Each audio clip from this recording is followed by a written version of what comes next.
Hare Krishna. Haribo. Glad to see all of you. All on time and everything. How are you, Maitreya? I'm well. How are you, Prabhu? Pretty good. What's the onion? What's the Onion? That's a satirical magazine that was founded in my hometown I used to live in Wisconsin. Madison, Wisconsin. My brothers all live there. But it's like a fake news type of thing, but it's funny. It's satirical. I heard of it. They really have good stuff. Like, for example, I've got one on my wall here.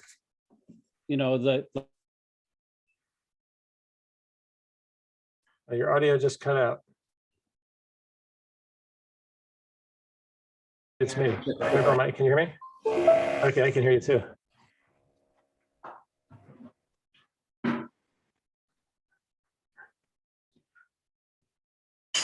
Okay, can you guys hear me now? Now I can hear you. Yeah. Okay. Yeah. Anyway, it's not important, Okay. the Onion. It's just sometimes it has funny things that can be used in Krishna consciousness. Like the scientists are always like trying to, they come up with a new theory about the universe and how life formed every 5 weeks or so, every month. And so, there's crazy theories, and so this is my pet peeve because my father is like an evangelical atheist and he's also a physics professor. And so he's like, I always used to get in arguments. I don't argue anymore though. But there's this one Onion headline. He was asking me about my hat here.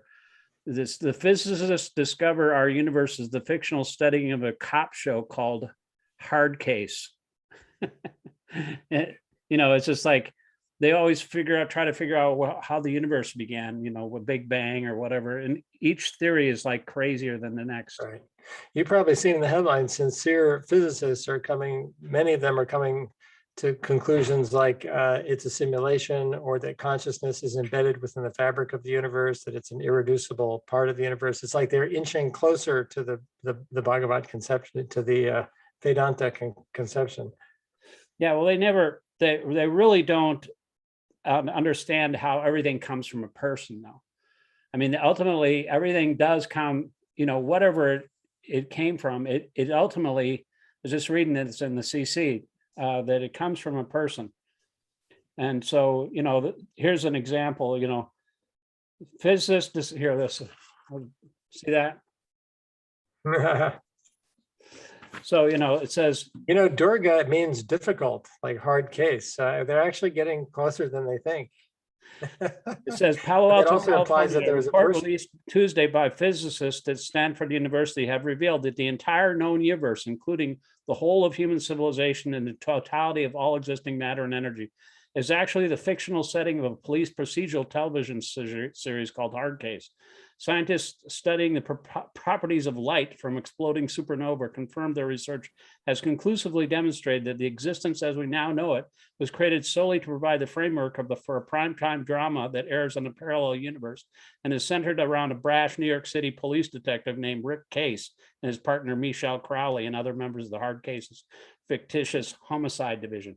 Now that's just as believable as any other bullshit theory that they've ever come out with.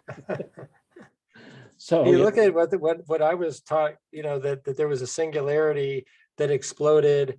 I mean, that sounds like something right out of some scripture, and you have to have sublime faith in that process to believe any of that. Yeah, it's actually a religion. What they believe is for I It's had a cult. I don't know if that was goes so far as religion. A T-shirt actually that said, in the beginning there was a chunk and it exploded, and then the beginning there was nothing, and then nothing exploded, and from it came a bunch of matter, and matter combined itself and rearranged itself for no reason, and then all of a sudden we had molecules and atoms and then life, and then dinosaurs. It makes perfect sense. It's like an episode of Radio Rom. You remember that show?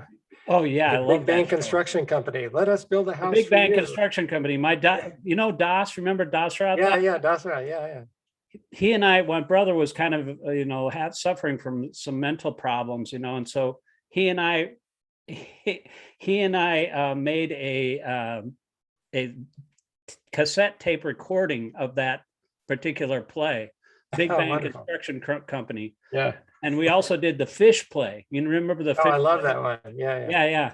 I played the guru, the Swami, Fish was like Uh-huh. looking for everything, how he Yeah. could be happy, and I played. So, okay, I will give you mantra. How much money do you have? Oh, $645. I will give you mantra for $645 and you'll become God in 6 months. And, When you become that one didn't with work. everything, you'll become one with the money. So no loss. Yeah. My money is your money is my money. My money is my money. That's my Bud philosophy. But anyway, let's get started here. We don't want to waste too much time. But I'm reading the Chaitanya Charitamrita now, the youth of Lord Chaitanya. It's really cool because, wait a minute here. Let me see if I can get this.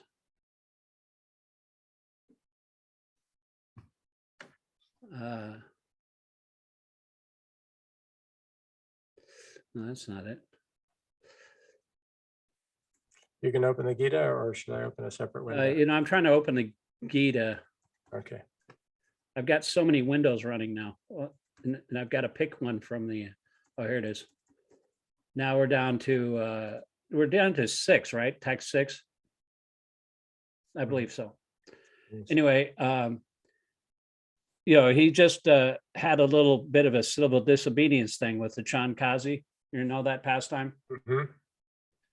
And so let me see if I can. Okay, share. Anyway, he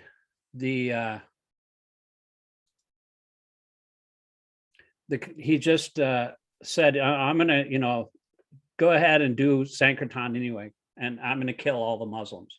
Of course, he didn't really mean that. Prabhupada said you can kill them by reason and in just presenting logic and reason, and that's what Lord Chaitanya did. But I think it's really instructive. I used to be an organizer for a political organization when I was in Maya, and in the early 2000s, and I can use that stuff in Krishna consciousness if Prabhupada was saying how in this day and age, like the Lord Chaitanya did this 500 years ago, but in the present day also, Prabhupada says, people from all over the world may join the Krishna conscious movement and protest against the present degraded governments of the world's godless society, which are based on all kinds of sinful activities. Bhagavatam states that the age of Kali, thieves, rogues, and fourth-class people who have neither education nor culture capture the seats of government to exploit the citizens. This is a symptom of Kali Yuga that has already appeared. People cannot feel secure about their lives and property, yet the so-called governments continue. And government ministers get fat salaries, although they're unable to do anything good for society. The only remedy to such conditions is to enhance the Sankirtan movement under the banner of Krishna consciousness, or protest against the sinful activities of all the world's government. So I'm for that. I'm for that kind of like protest. Things are getting pretty bad out there, So Radical. So anyway, can you hear me all right? Because it says my audio is not very good, but I got a bunch of windows open here. But Loud and clear. Yep. So now we're on text 6. Would you like to start us off, Maitreya? Can you see the? Okay, yeah.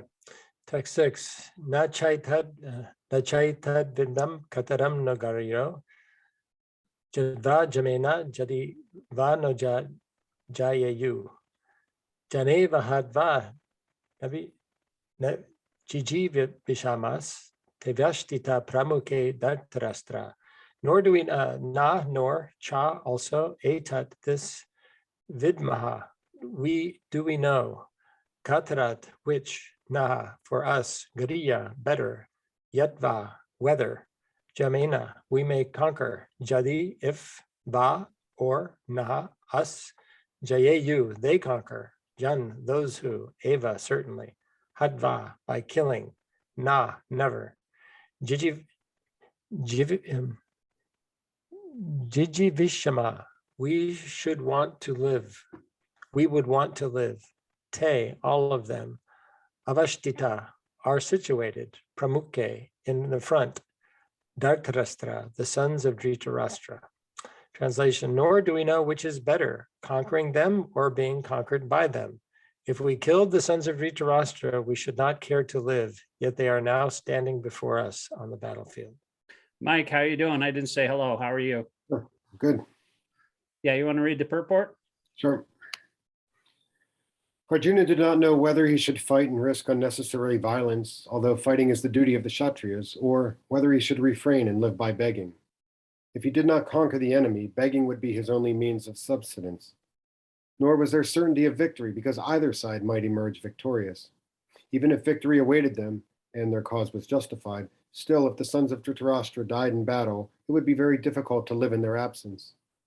Under the circumstances, there would be another kind of defeat for them. All these considerations by Arjuna definitely proved that not only was he a great devotee of the Lord, but he was also highly enlightened and had complete control over his mind and senses.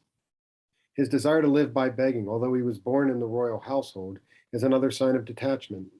He was truly virtuous, as these qualities, combined with his faith in the words of his instruction of Sri Krishna, his spiritual master, indicate.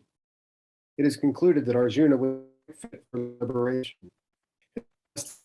For no chance of elevation to the platform of knowledge, and without knowledge and devotion, there is no chance of liberation. Arjuna was competent in all these attributes, over and above his enormous attributes in his material relationships. Text 7. Arpanya dosha paha swabhava prichami tvam dharma samudacheta yat shreyasam nichitam bruhutam me sisyastiham sadimam trampapanam. Synonyms: Karpanya, of miserliness, dosha, by the weakness, upahata, being afflicted, swabhava, characteristics, prachami, I'm asking, tvam, unto you, dharma, religion, samuda, bewildered, cheta, in heart, yet what, shreya, all good, yet may be, nishitam, confidentially, bruhital, tat, that, may, to me, shishya, disciple, te, your, I am, sati, just instruct, mam, me, tvam, unto you, prapanam. Translation: now I'm confused about my duty and have lost all composure because of miserly weakness. In this condition, I'm asking you to tell me for certain what is best for me. Now I'm your disciple and the soul surrendered unto you. Please instruct me. Arjuna sounds a little desperate, you know. He's finally come to the Let's just do one paragraph at a time. Maitreya, you can read the first paragraph. Purport: by nature's own way, the complete system of material activities is a source of perplexity for everyone. In every step, there is perplexity, and therefore it behooves one to approach a bona fide spiritual master who can give one proper guidance for executing the purpose of life. All Vedic literatures advise us to approach a bona fide spiritual master to get free from the perplexities of life, which happen without our desire. They are like a forest fire that somehow blazes without being set by anyone. Similarly, the world situation is such that perplexities of life automatically appear without our wanting such confusion. No one wants a fire, and yet it takes place, and we become perplexed. The Vedic wisdom therefore advises that in order to solve the perplexities of life and to understand the science of the solution, one must approach a spiritual master who is in the disciplic succession. A person with a bona fide spiritual master is supposed to know everything. One should not therefore remain in material perplexities, but should approach a spiritual master. This is the purport of this verse. Go ahead, Mike. Who is the man in material perplexities? It is he who does not understand the problems of life. In the Bharad Aranyaka Upanishad 3.8.10, the perplexed man is described as follows: Yovai tad aksharam gargi advit avidit vamasmal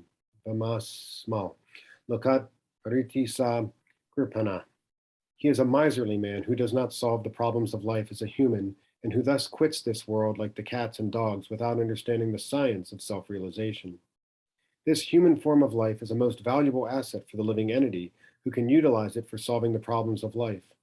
Therefore, one who does not utilize this opportunity properly is a miser.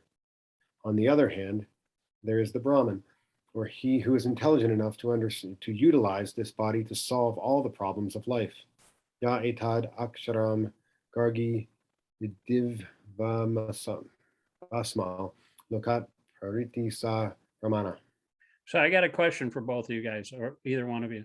So why is this, is he called a miser? Why is this kind of person a miser? What does miserliness have to do with this verse and with this paragraph? Can either of you, one of you answer that question? I think of the story of Christmas Carol, Oh, yeah. where Ebenezer Scrooge had all the money, but he just would count his money and he wouldn't spend it for the proper thing. And eventually when he came to his senses, he would do that. So the human form of life is gained after struggling through all the other species. And it's a gift from the material energy to solve the problems of life and to reconnect with the absolute truth. So if we don't use it for that purpose, it's just like someone who has piles of gold and doesn't spend it, but just likes to count it. We could call it such a person a miser. Right. That reminds me of also that one Brahmana who was very cruel to his family. It's in the Bhagavatam, the story of a miserly Brahmana, and he treated his family very poorly, and he counted all his money, yet he couldn't enjoy it.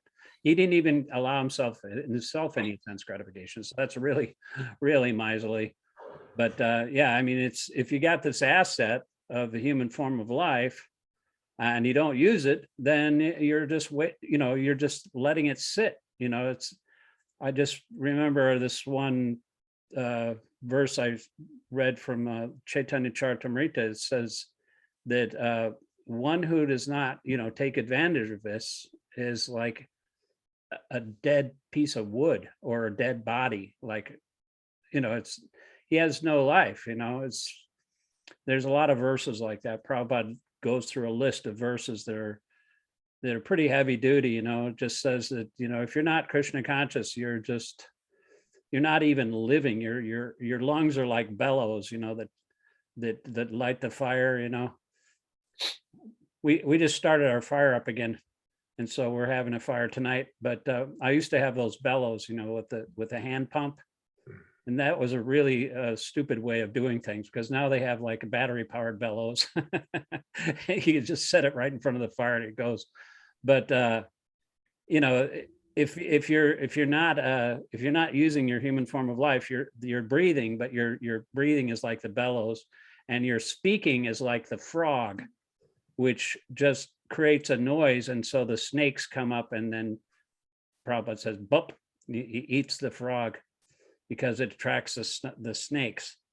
So that is what happens when all of your life symptoms don't utilize this valuable gift of Krishna consciousness. If you're human form of life, you're no more than a snake or a piece of dead wood or a dead body even. You're not really living. I wonder also, like taking the miser thing like a little step further, it's not just that you're wasting and squandering the wealth by not spending it on yourself, but you're squandering this opportunity to essentially become a devotee, and one who becomes a devotee then has the ability to start to carry this message to others. Right. So just like a miser who's not only spending the money on themselves for their own material enjoyment, there's also so much good in the world they could be doing with that money, but they're choosing not to do that. It's a nice insight. Well, Prabhupada said that anybody that's not actually, the definition of violence is not teaching people Krishna consciousness. It's actually not like real violence, it's actually not introducing people to Krishna. And it's compared to like a pot, like a clay pot. If it's got a crack in it, it all leaks out. And so if you don't preach Krishna consciousness to others and utilize exactly what we're being given to spread the message to others, you're not going to go back to Godhead, it says. You're not going to, because it's like a pot that's broken, that's cracked, and all the water leaks out of it. and you will not gain the opportunity to go back to Godhead, because you're, Krishna says, that there's no one more dear to me than he who preaches this message to my devotees. And there's no loss. I mean, the more you preach, the more inspiration you get. Whereas if you win the lotto and all your friends come with their hands out, you understand if you give something to everyone, you're not going to have any left. So Right. It's all limited. Yeah. The more you distribute, the more you get. Yeah, like that song by Alanis Morissette. It goes, "Win the lottery and they died the next day." Isn't it ironic? Yeah, it's like but everything is temporary in the material world, but this Krishna consciousness is like an eternal asset. Whatever you do in this life, even if you go like 2% or 50%, you pick up in your next life. So it's always in your bank account. But if you're a miser and you don't use it, it's all gone. You can't take it with you, as they say. Yeah, it's a good point. Anyway, anyway, I'm going to read this final paragraph here, and then Maitreya, you can read the next text 8 with Sanskrit and everything. The Kripanas, or miserly persons, waste their time in being overly affectionate for families, society, country, etc., in the material conception of life. One is often attached to family life, namely to wife, children, and other members, on the basis of, quote, skin disease, end quote. The Kripana thinks he's able to protect his family members from death, or the Kripana thinks that his family or society can save him from the verge of death. Such family attachment can be found even in the lower animals, who take care of children also. Being intelligent, Arjuna could understand that his affection for family members and his wish to protect them from death were the cause of his perplexities. That's kind of interesting, because hardly anybody realizes that Arjuna was quite intelligent.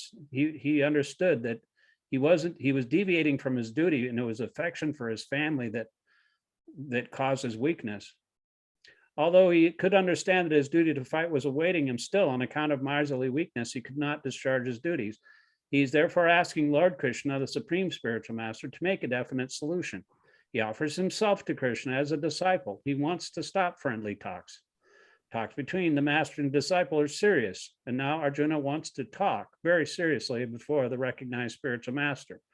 Krishna is therefore the original spiritual master of the science of Bhagavad-gītā, and Arjuna is the first disciple for understanding the Gita. How Arjuna understands the Bhagavad-gītā is stated in the Gita itself. And yet, foolish mundane scholars explain that one need not submit to Krishna as a person, but to the, quote, unborn within Krishna, end quote. There is no difference between Krishna's within and without, and one who has no sense of this understanding is the greatest fool in understanding the Bhagavad-gītā. Maybe you can help me understand something here before I go on to text 8. In the same purport for the next part of this verse, Srila Prabhupada is in the beginning saying that Arjuna is compassionate, his senses are controlled, he's a very evolved personality, and therefore he's feeling compassion.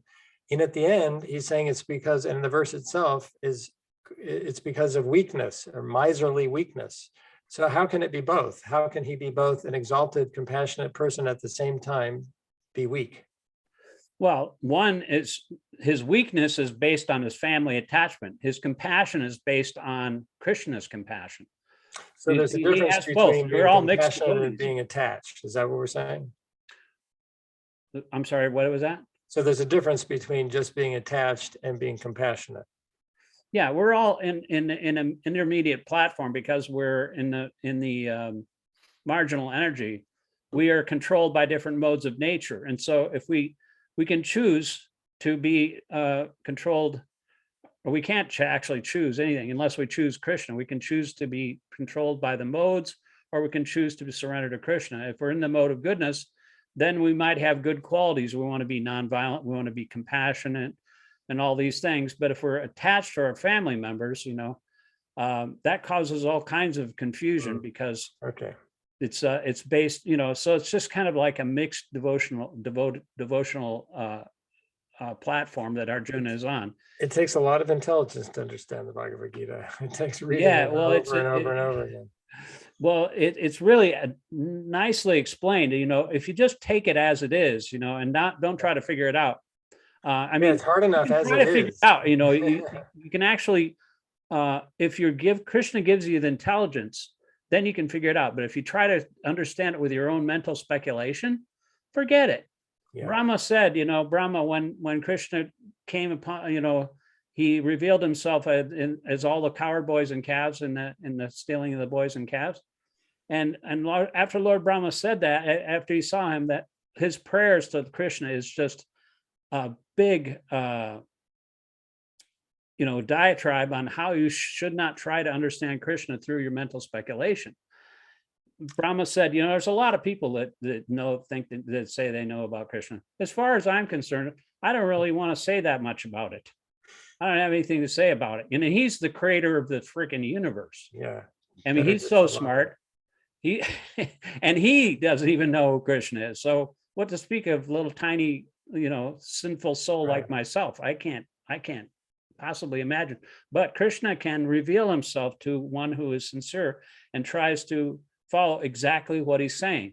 All we have to do is take these words. I remember one time on the pick, I was in a little town called Sunrise, Arizona, or something like that, and there was a parade, right? And I was reading Bhakti Vinod Thakur in the songbook, and I would chant the Bengali, and then I would chant the English, and then I'd chant one round. And I did that like for 3 or 4 songs, and then I just went out, and I was feeling so much compassion because Bhakti Vinod Thakur is so, he really, if you just like the whole idea that I was taking is like, I'm just going to read this every single word as it's coming off the page. I'm not going to try to figure it out, put my own interpretation on it or anything. I'm just going to read it as it is. And then when I got out of the van, I was trying to relate to everybody as in that mood of, what I heard from Bhakti Vinod and chanting and everything. And it was a little tiny parade in a town in the middle of nowhere. I made $500. And it's just like Krishna gives you if you really absorb these teachings and actually put that in, kind of revolve it in your mind, all these instructions has to be like tumbled in your mind like a dryer, all the instructions of the spiritual master and the scriptures, and you can figure out how it all fits together if you have, if you just think about it a little bit and understand the way Krishna wants you to understand it, then you'll be able to figure it out. But if you try to understand it on your own with our little teeny tiny brains, you can try to, you can try to do that for forever, but you'll never figure it out. So it has to be revealed. It's all revelation. It's a revealed knowledge, That's why it's a great mystery. That's why Prabhupada said in the beginning, in the introduction, he said, this is a great mystery. You can't do it in a what do we call it? The confronting attitude. You have to be submissive, tadvidi pranipatena. As they surrender unto me, I reward them accordingly. Yeah. So, okay. Text 8. Nahi prapasyam mama putanjat yachchoktamuchchoshanam indriyanam adapya bhuvapya samattam riddham rajam suranam apichadipatyam. Synonyms: na, do not; he, certainly; prapasyami, I see; mama, my; apanudyat, can drive away; jat, that which; shokam, lamentation; uchoshanam, drying up; indriyanam, of the senses; avapya, achieving; bhumau, on the earth; asaptanam, asapnam, without rival; riddham, prosperous; rajyam, kingdom; suranam, of the demigods; api, even; cha, also; adipatyam, supremacy. Translation: I can find no means to drive away this grief which is drying up my senses. I will not be able to dispel it, even if I win a prosperous, unrivaled kingdom on earth with sovereignty like the demigods in heaven. Yeah, it's like, you could tell how torn Arjuna was and how it was just tearing him up. He knew he had to do his duty, but he couldn't do it. It must have been, that's why he surrendered, But go ahead. It's a really good point, that a pure devotee, it's not that he doesn't feel confusion or pain. He does, but he's in blissful Krishna consciousness anyway, so he's victorious. Yeah, as long as you turn to Krishna, there's no problem. There's no problem in the world. Bhaktisiddhanta said, except for a lack of Krishna consciousness, because he can solve all the problems. Doesn't matter what problem you have. You know, Prabhupada actually in the Science of Self-Realization, he presented that to a police chief in Chicago. He said, you know, I can solve all these problems of crime and everything.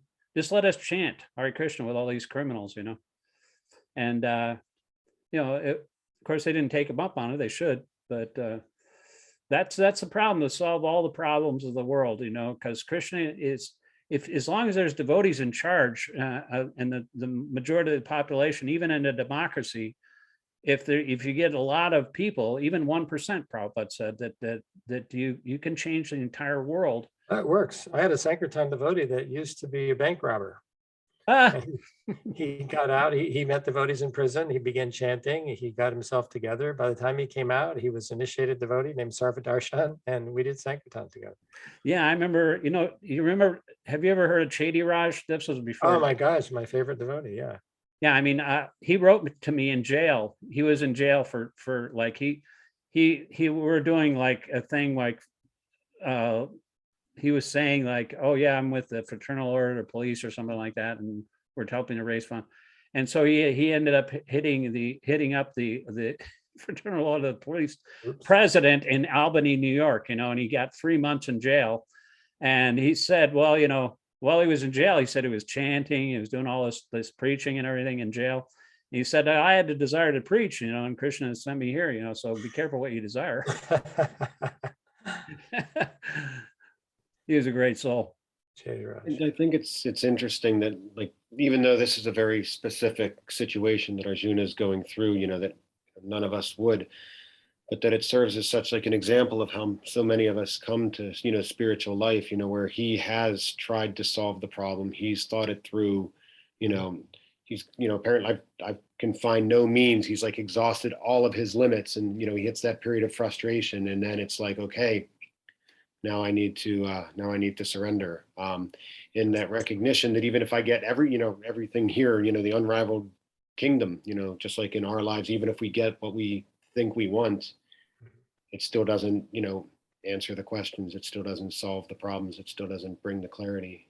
Yeah. Also, the people in the kingdom of heaven, that's why it's actually better to be in a material situation like we're in this middle planet, because the demigods are enjoying so much, they don't even care, you know.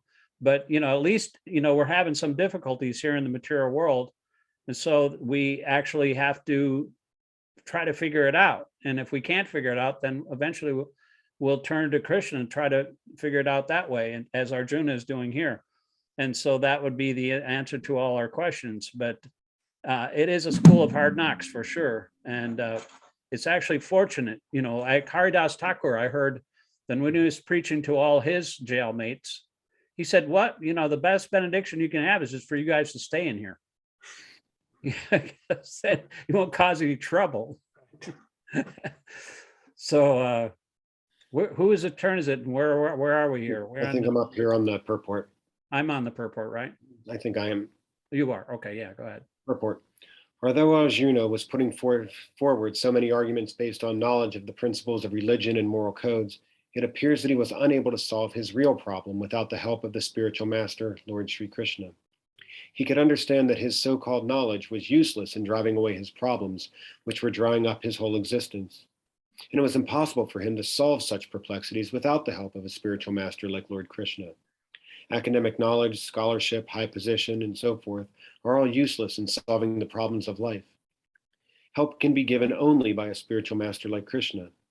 Therefore, the conclusion is that a spiritual master who is 100% Krishna conscious is a bona fide spiritual master, for he can solve the problems of life. Lord Chaitanya said that one who is a master in the science of Krishna consciousness, regardless of his social position, is the real spiritual master. Whose turn is it? Whose turn is it? You did the verse in purport, right? So I mean the verse in Sinimsa. Yeah, we're just doing like one paragraph at a time here. Kiba Vipra Kibanyasi Shudra Kinanyai Ye Krishna Tattva say Guru Hoy. It does not matter whether a person is a Vipra, learned scholar in Vedic wisdom, or is born in a lower family, or is in the renounced order of life.